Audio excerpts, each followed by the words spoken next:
Mélanie Griffon, suivie de très près par Anissa Artaoui. Si je vous dis beau, blond, athlétique, slip en peau de bête et des dents autour du cou, qu'est-ce que vous me répondez? On vous répond Rahan. Rahan. Le fils de Krao, bien sûr. Le fils de Krao, Rahan, personnage iconique de la bande dessinée des années 70. Thierry, vous vous souvenez, les toutes premières aventures apparaissent dans le Pif Gadget numéro 1 en 1969. Ensuite, quelques années plus tard, apparaissent les albums de Rahan, donc des albums à part entière.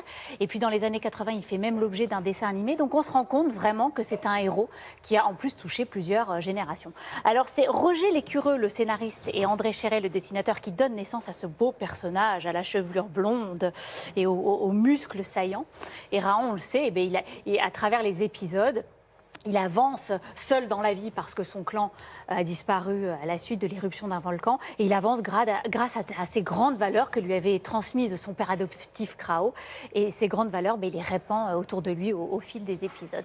Alors pourquoi je vous parle de Rahan aujourd'hui, Thierry? Eh bien tout simplement parce qu'en ce moment, à la galerie Hubert-Ibren à Paris, qui est une galerie spécialisée dans la bande dessinée, eh bien, il y a une magnifique rétrospective qui retrace toute son histoire à travers des planches originales, des dessins originaux. Et vous allez voir, c'est absolument magnifique. On a vraiment là, on avait l'habitude de lire Rahan au format A4. Là, vous allez voir, ce sont de très belles planches, beaucoup plus grandes. Et on se rend compte vraiment à quel point André Chéret, le dessinateur, avait un talent artistique incroyable. Vous allez voir, nous avons rencontré Jean-François Lécureux, le fils de Roger, qui nous replonge dans tous ses dessins. Regardez.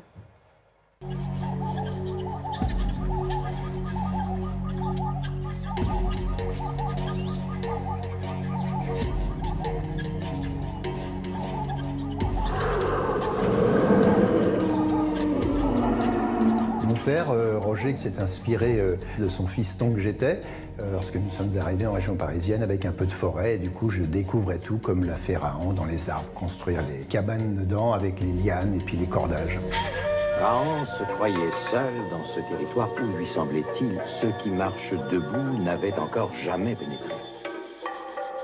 Rahan, tout jeune, est devenu un personnage solitaire puisque son clan a disparu suite à l'éruption d'un volcan. Il se retrouve confronté à toutes les difficultés de cet âge farouche et il va avancer grâce à l'éducation que Krao lui avait fait, père de Rahan, pour découvrir les choses, en profiter, transmettre surtout, puisque c'est son caractère humaniste qui prime au cœur de chaque épisode. Le clan perdu s'était laissé convaincre. En compagnie de Rahan, ils osèrent partir à la découverte d'une terre où ils pourraient enfin vivre heureux. Rahan est porteur de messages avec son collier donc à 5 griffes qui correspondent à des grandes valeurs humaines, le courage, la loyauté, la ténacité, la sagesse. Et Rahan, toute sa vie, va essayer de les garder en mémoire et de s'en servir pour avancer dans la vie. Un chasseur ne doit pas rejoindre le territoire des ombres sans son arme. Alors, le coutelas, évidemment, a été la survie de Rahan, puisque c'est une arme redoutable qui le protège, mais ça a été aussi un élément prépondérant dans la fin des épisodes, puisqu'il le pose sur un rocher, le fait tourner, et la pointe du coutelas indique la direction à suivre, ce qui l'emmène vers des aventures nouvelles, alors bonnes ou mauvaises, qu'importe, il fait toujours confiance au coutelas, et il part dans cette direction.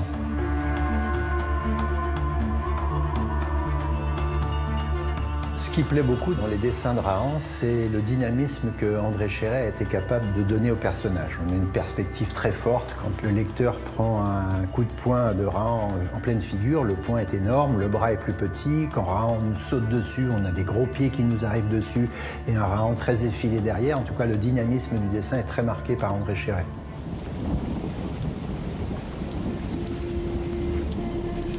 Mon père était pragmatique et il a toujours remis dans ses bandes dessinées la réalité des choses, parce que quand on pense à Rahan et qu'on le voit évoluer dans ses aventures, on a vraiment l'impression qu'il est réel. C'est pas un personnage surnaturel. Il est athlétique, il est costaud, il réfléchit, il est posé, il avance grâce à ça. Il est faillible, il se fait assommer, il se fait attacher, il se fait prisonnier. Et fort de cette expérience-là, il se sort des situations et c'est ce qui le rend beau et humain.